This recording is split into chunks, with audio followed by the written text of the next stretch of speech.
কাঁদিস না মা, কাঁদিস না। দুটো আমার ভাই, আমাদের সকলের নয়নের মণি, আমার খুব কাছের। দুটোকে আমরা সবাই খুব ভালোবাসতাম। তাই এই মুহূর্তে আমরা সবাই শোকাহত, এতটাই শোকাহত যে সব কথা বলার জায়গায় আমরা নেই। আর একজন এই ঘটনায় অত্যন্ত বড় ধাক্কা পেয়েছে, সে হচ্ছে মিঠি। সে নিজেকে তিলে তিলে শেষ করে দিচ্ছে। এতটাই সে গভীরতায় পৌঁছেছে, তাকে সাইকিয়াট্রিস্টের কাছে নিয়ে যেতে হচ্ছে। আপনারা সকলে জানেন দুটোর সঙ্গে মিঠির সেই ছোট্টবেলার সম্পর্ক, বন্ধুত্ব নার্সারি থেকে। ওর সঙ্গেও তাই, কিন্তু মিঠির সঙ্গে প্লুটোর সম্পর্কের গভীরতা বোধহয় একটু বেশি ছিল। তার একটি বিশেষ সম্পর্কে জড়িয়েছিল। পরে নানান কারণে মিঠিকে সেই সম্পর্ক থেকে বেরিয়ে আসতে হয়, সে বেরিয়ে আসতে বাধ্য হয়। মৌয়ের সঙ্গে দুটোর বিয়ে ঠিক হয়।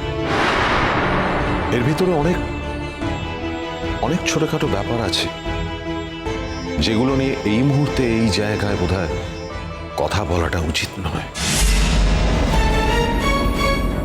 শোক মানুষকে সংহত করে, শোক মানুষকে সংযত করে। আমি সেই মতো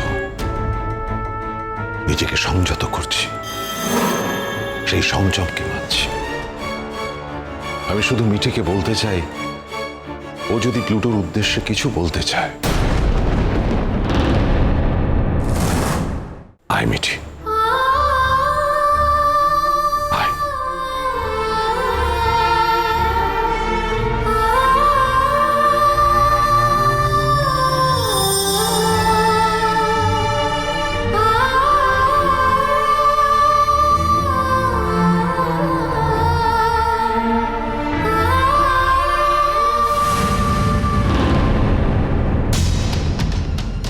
এবার তোর তুই সাদা শাড়ি পরে আসছিস কেন? হ্যাঁ, তুই কি বোঝানোর চেষ্টা করছিস? এই তুই কি বোঝানোর চেষ্টা করছিস যে তোর শোক বেশি, আমার শোক কম? তুই তুই বিধবা হয়ে গেছিস? মৌ, আরে বিধবা যদি কেউ হয়ে থাকে সেটা আমি হয়েছি। মনে মনে আমাদের বিয়ে হয়েছিল মিঠি, তোর বিয়ে হয়নি। মৌ ঠিক আছে, বস। এই মৌ please please please please please please, ঠিক আছে ঠিক আছে, বস বস বস বস, এরকম করিস না, বস।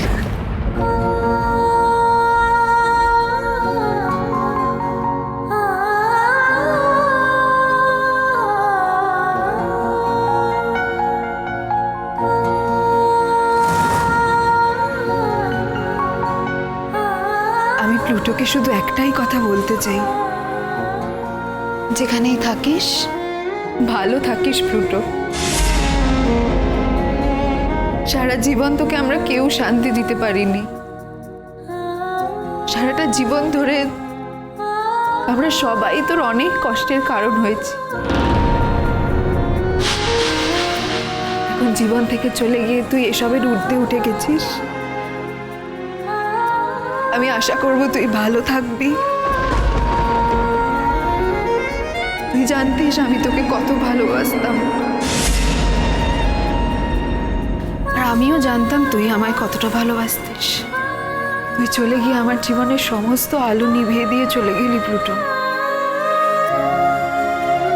জানি না আর কখনো আর একটা আলো আমার জীবনে জ্বলবে কিনা, কিন্তু তুই ভালো থাকলে আমি বুঝতে পারবো।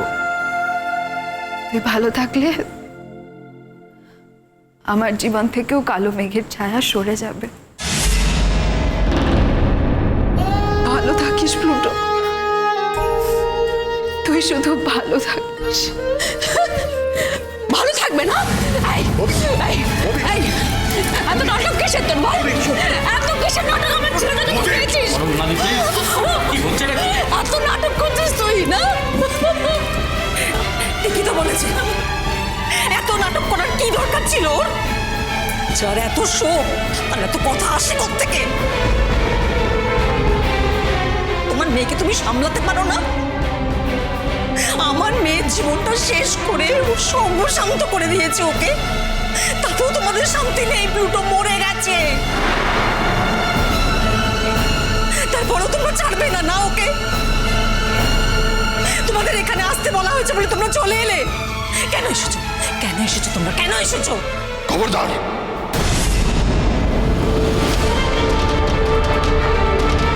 সরি, ওরা এখানে কেন এসেছে সেই কৈফিয়ত ওরা আপনাকে দেবে না। আপনি এখানে যেরকম ইনভাইটেড, ওরাও কিন্তু এখানে সেই রকমই ইনভাইটেড। আপনি যে কারণে এখানে এসেছেন, ওরাও কিন্তু সেই কারণেই এখানে এসেছে। কমলিনী এবং তার পরিবার। আপনি নিজেকে সংযত করুন। আচ্ছা মিঠি, কি দরকার ছিল বলতো এসব করার? একটা উত্তেজনার পরিবেশ, বুঝতে পারিস না? ভালো লাগলো তো? অপমানিত হয়ে ভালো লাগলো তো? এইভাবে কি আর শোক দেখানো যায়? যারা জানে যে তুমি প্লুটোর মৃত্যুর জন্য দায়ী, তারা তো ভুলে যাবে না। তোমাদের জন্য না আমাদের কোথাও আসতে লজ্জা করে। কি এলে কেন তাহলে? ওমা, আমি না এলে মামিকে মৌকে সামলাবে কে? তোমরা তো নিজেদের তালেই মত্ত সর্বক্ষণ। কদিন চেনো তুমি মামিকে যে তুমি সামলানোর দায়িত্ব নিয়ে নিচ্ছ? আগে নিজেকে সামলাও, তারপর অন্যদের কথা ভাববে। ও কত কথা, এদিক নেই ওদিক আছে। তুমি থামবে? এটা আমরা কোথায় এসেছি বলো তো? এটা একটা স্মরণ সভায় এসেছি আমরা। সেটাই তো আমার জীবনের সব থেকে বড় ট্র্যাজেডি। আমার আমার আমার ছেলেটা মরে গেল, খুনিগুলো সব আশেপাশে ঘুরে বেড়াচ্ছে, পুলিশ কিছু করছেই না। পুলিশ যখন কিছু করছে না, আমাকে তো করতে হবে কিছু, না? আমি তো কিছু করবো নাকি? আমি কাউকে কিছু বলবো না, না কিচ্ছু বলবো না। আমার সামনে শোক দেখাবে, আমি কাউকে কিচ্ছু বলবো না।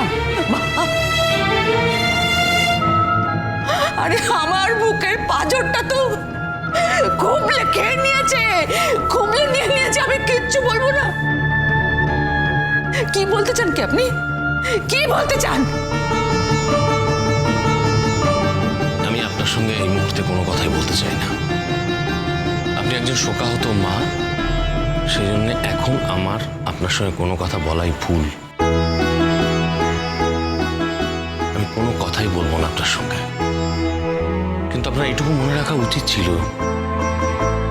আপনার মতন শোকও কিন্তু কেউ কেউ পেয়েছে। আপনি যদি ময়ের শোকটাকে বুঝতে পেরে থাকেন, তাহলে আপনার মিঠির শোকটাকেও বোঝা উচিত ছিল। আপনি খুব ভালো করে জানতেন যে মিঠির সঙ্গে প্লুটোর একটা সম্পর্ক রয়েছে। আপনি অস্বীকার করতে পারবেন? সেই সম্পর্কটা তো আপনি ভেঙে দিয়েছিলেন। আপনি ভেঙে দিয়ে ময়ের সঙ্গে প্লুটোর সম্পর্কটা তৈরি করেছিলেন। আপনি অস্বীকার করতে পারবেন যে প্লুটো আজও মিঠিকে ভুলতে পারেনি? অস্বীকার করতে পারবেন যে মিঠিও আজও প্লুটোকে ভুলতে পারেনি? চিরসখা হে